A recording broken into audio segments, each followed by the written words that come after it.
도충격을 보겠습니다. 도충격은 직역하면 넘어질 도죠. 넘어져서 충하는 그러한 격이다. 넘어져서 충하는 격이다. 라고 하는데, 자, 볼게요. 무슨 말인지. 자, 빼면 요 가운데 것이 이라는 게 있다. 그 말이죠. 자, 도충, 넘어져서 충하여 격이 성립되는 경우, 성격. 넘어져서 충하여 격이 성립되는 경우가 있다. 예를 들어서 뭐라고 했냐면 사주, 무재, 관. 사주에 재성과 관성이 없는데 대면, 맞이한다는 거죠. 얼굴을 맞이한다. 뭐를 맞이하겠어요? 이 목적어는 이 재관이 목적어가 되겠죠. 그래서 이 사주에 재성과 관성이 없음에도 불구하고 이것을 보게 되어서 재성과 관성을 보려고 보게 되어서 그리고 나서 이것을 충한다.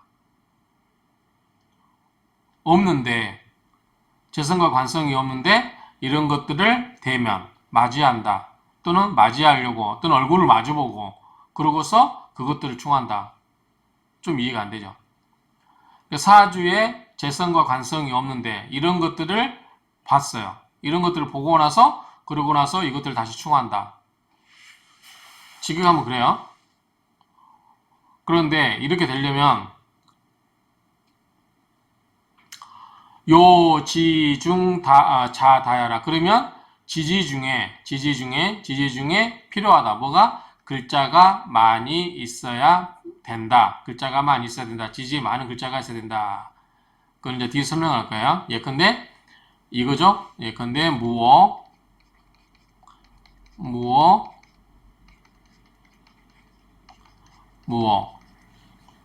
전부 뭐죠? 그러면 자 이게 뭐냐면 지지 중에 많다는 것은 지지 중에 뭐가 많아요? 글자가 오자가 많죠. 그렇죠? 그런데 여기서 지금 오와 충하는 건 뭐죠? 우리가 좌오충이죠. 좌오충. 자, 좌오충. 좌오충이죠. 그럼 자수는 모토 입장에서 일간해 보면 뭐죠? 토국수니까 뭐예요? 재성이 되는 거죠. 재성. 자, 어쨌든 이런 얘기예요. 그러니까 재성이죠. 여기서는 어떤 사주에 따라서 관성이 나오겠죠. 어쨌든 재성인데 여기 보면 사주에 무오면 뭐예요? 오는 전부 뭐예요? 인수죠. 그런데 재성이 없음에도 불구하고 이 오가 많기 때문에 자오충. 그래서 자수를 끌어온다는 거예요. 끌어와서 이걸 충을 해가지고 뭔다? 이 오화가 자를 불러들여서 재성을 만들어낸다. 이런 논리 같아요. 이게 이제 이런 논리가 어디가 많이 되냐면 우리가 이제 물상론에서 끌어들인다는 얘기 참 많이 하거든요. 끌어들인다. 어떤 것을 불러들인다.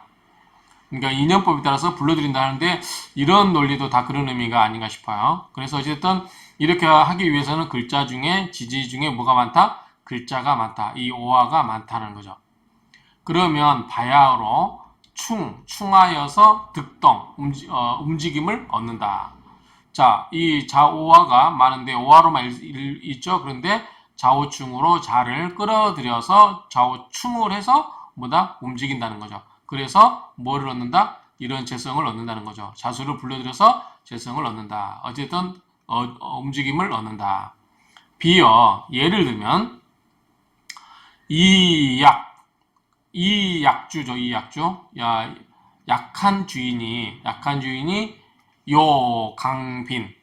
약한 주인이 강한 손님 빈자죠. 강한 손님을 맞이함으로써 맞이하는 것으로 예를 들 수 있는데 자 주인이 힘이 없는데 손님들이 강해요. 손님들이 강해요. 그러면 주인이라고 하는 것은 어떤 이 사주 속에 있는 원래 있어야 되는 거고 손님은 오는 거겠죠. 그렇죠? 근데 이게 약한데 오는 손님이 강하다. 이런 얘기인데 그러면 만약에 그렇다고 하면 예를 들면 주인이 부중 많지 않은 즉 무리가 없은 즉 빈 불종 손님이 오지 않는다. 지금 무슨 말이냐면 여기서 예를 들어서 주인이 약하고 손님이 강하면 손님이 안 온다는 거예요. 여기가 이 오자가 이렇게 많이 있어서 여기에 주인처럼 행사할 수 있는 이런 세력이 많이 있어야만 자라고 하는 손님이 온다는 거죠. 그래서 여기에 주가 강하고 손님이 그래야 온다는 거죠. 만약에 이 주인이 약해버리면 손님이 온다, 안 온다? 안 온다. 그러면 뭐냐면 오화가 이렇게 많이 있어야 자수를 불러들인 거고 오화가 한 개밖에 없다. 그러면 자수를 불러들인다, 못 불러들인다? 못 불러들인다. 그 얘기죠. 그러니까 뭐냐면 이게 같은 글자가 많아야 된다는 논리도 같은 얘기예요. 같은 글자가 많아야 된다. 또는 이게 강해야 충하는 것을 불러들일 수 있다라는 거죠. 만약에 이게 약해버리면 충하는 것을 불러들일 수가 없는 거죠. 그런 이야기입니다. 그래서 부중 주인이 주인이 무리를 이루고 있지 않은즉 자 요거는 타자 무리 중자 전부 뭐예요? 이거는 다른 말로 하면 강자에 강한 거.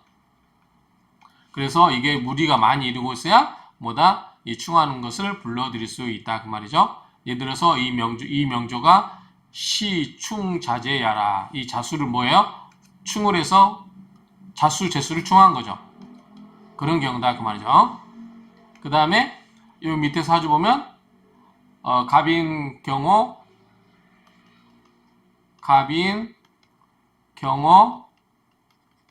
병호 가보죠. 자, 여기 전부 화죠. 강하죠. 많고 무리를 이루고 있고. 그 다음에 인옷을 화고이기 때문에 또 불바다죠. 불바다. 병화한테는 굉장히 힘이 되죠. 그런데 이게 많기 때문에 뭘 불러든다? 좌우충을 불러들이죠. 그러면 자수는 뭐죠? 병화 입장에서는 관이 되죠. 아까는 재성이 됐는데 이번에는 관이 됐어요. 그래서 아까 여기서 보면 자 재관이 없는데 여기도 보면 자수가 있는 건 아니에요. 이 명조에. 그러함에도 불구하고 이 강하다 보니까 이 강한 것이 충하는 것을 불러들여서 재성이나 관성으로 삼는다 이 말이죠. 그러려면 그렇게 이루어지려면 글자가 많아야 된다 그 말이죠.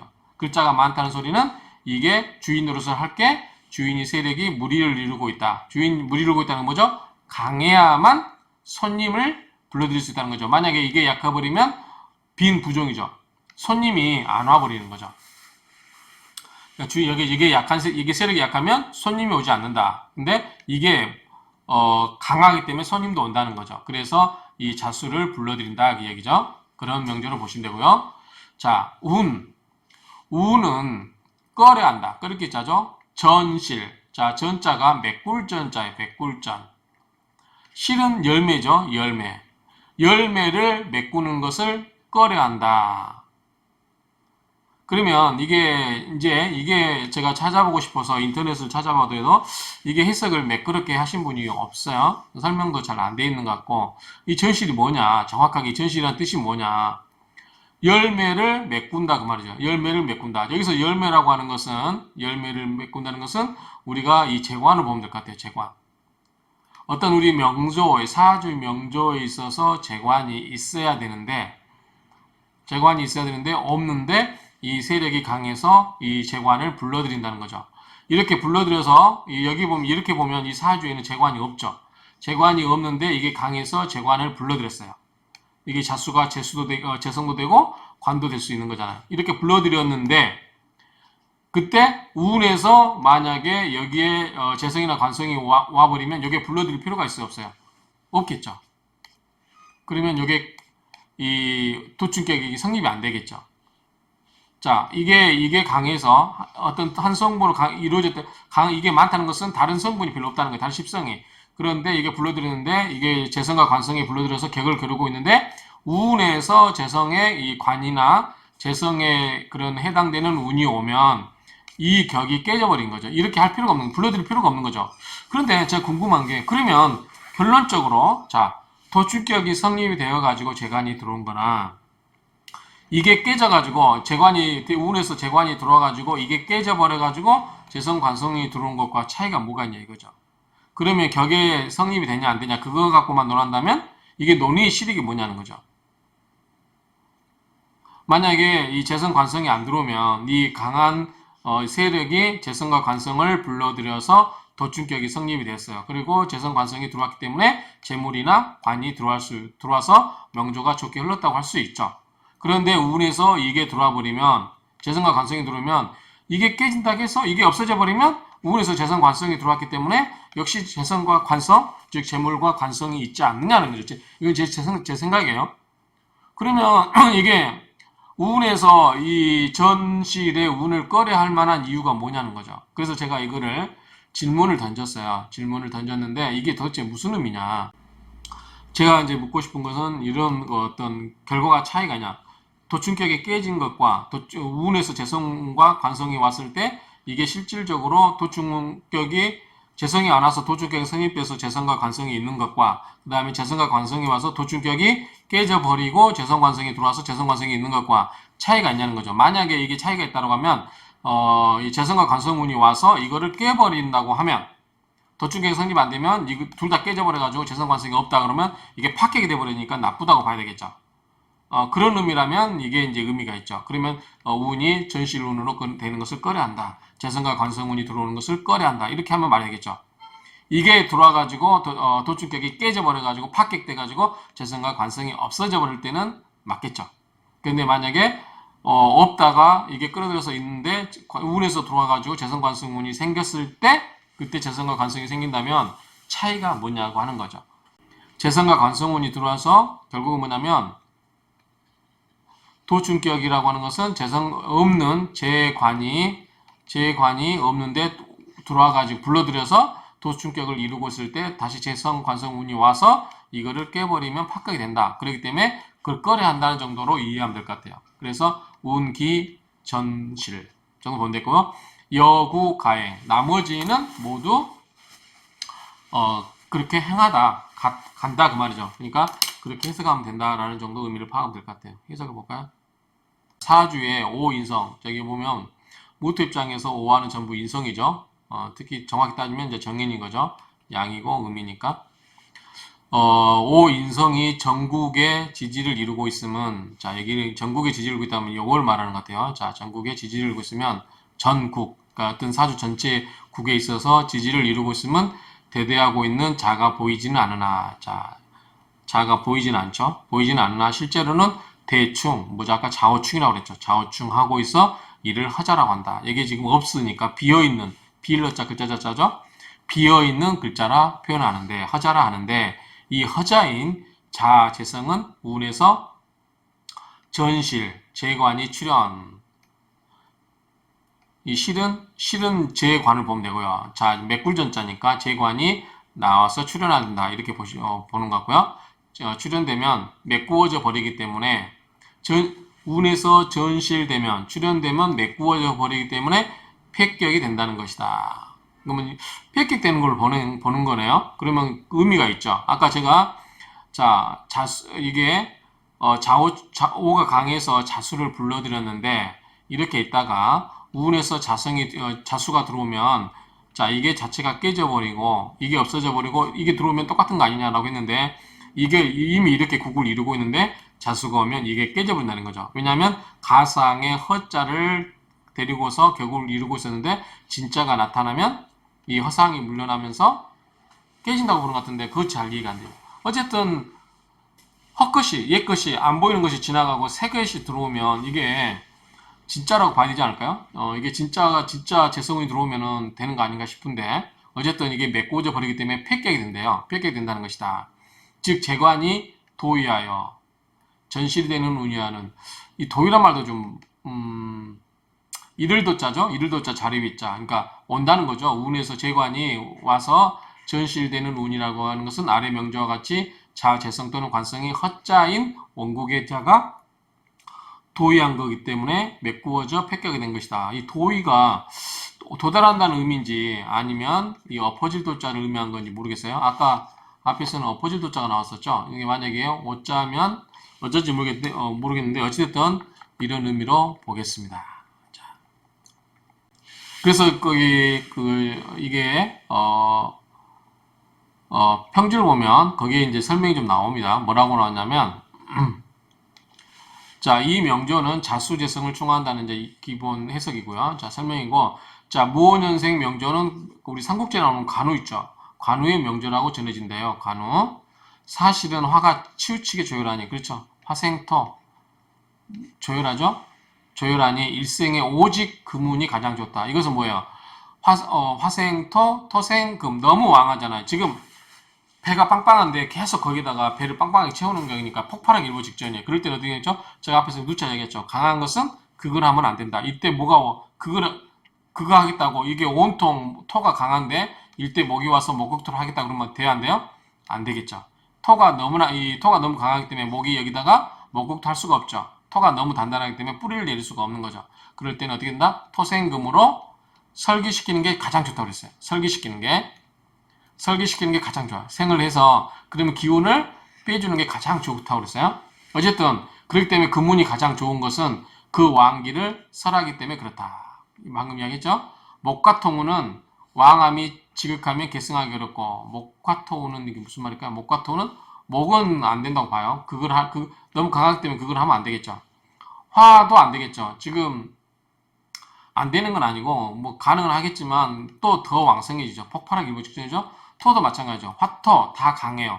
목은 강하게 하는 게 아니고 그가로 왔다가 오히려 본인이 아주 뿌리채 박살날 수가 있죠.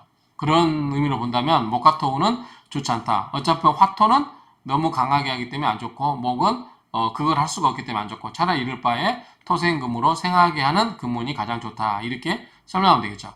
계승하기 어렵고 가득 참이 지극하면 드러냄을 초래하는 상이 있다. 뭐예요? 목과 토는 왕암이 지긋하면 계승하기 어렵고 가득 참이 지극하면 드러냄을 초래하는 상이 있다. 번역을 그대로 한 거예요. 자, 수는 어떻게 할까요? 수는 괜찮을 것 같아요. 자, 이게 신강하잖아요. 그럼 신강하면 극초 신강이죠. 자, 재성은 어떻게 해요? 내가 극을 하는 거죠. 내가 지나치게 강해서 재성을 극하는 거야? 상관없지 않나요? 심지어 이런 경우는 관도 와도 상관없어요. 나를 극하러 와도 상관없죠.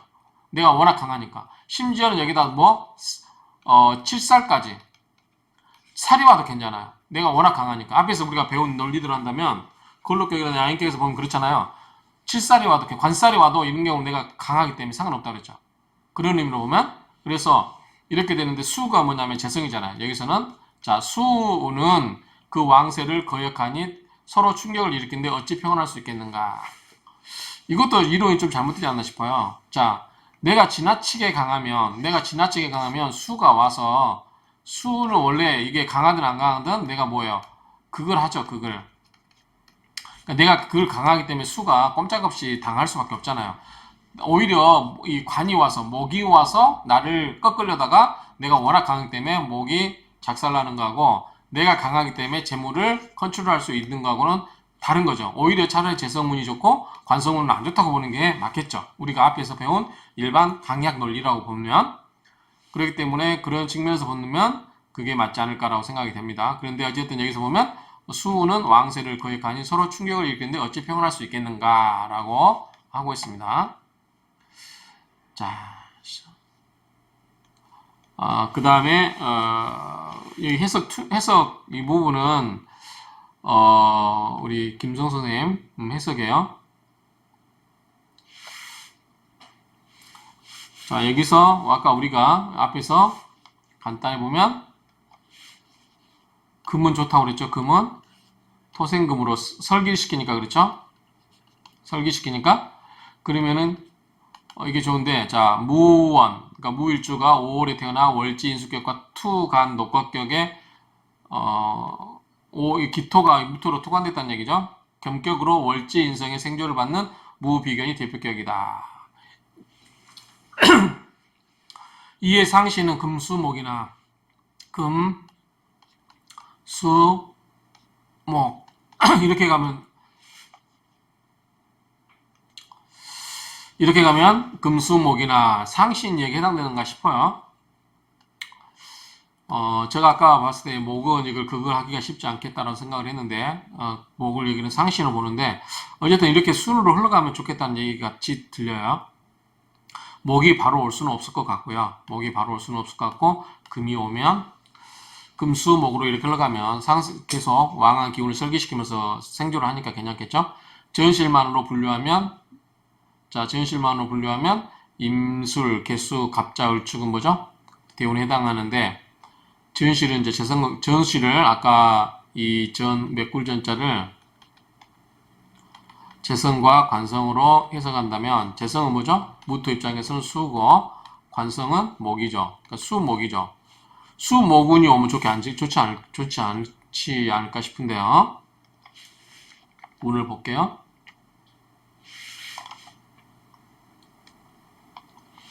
자, 수운이 임계, 그 다음에 목이 이때 와죠. 이때 운이 안 좋지 않을까 싶어요.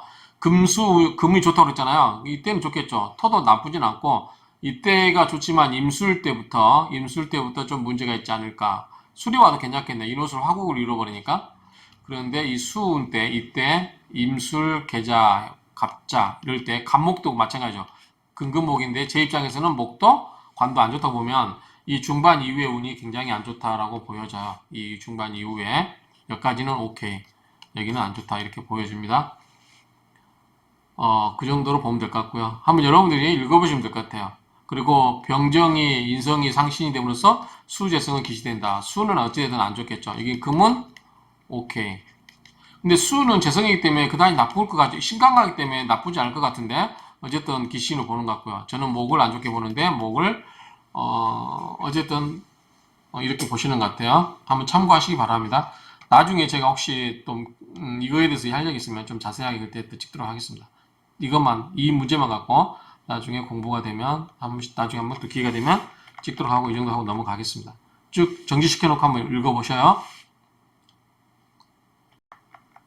다음 두 번째 명조가 이제 이거거든요.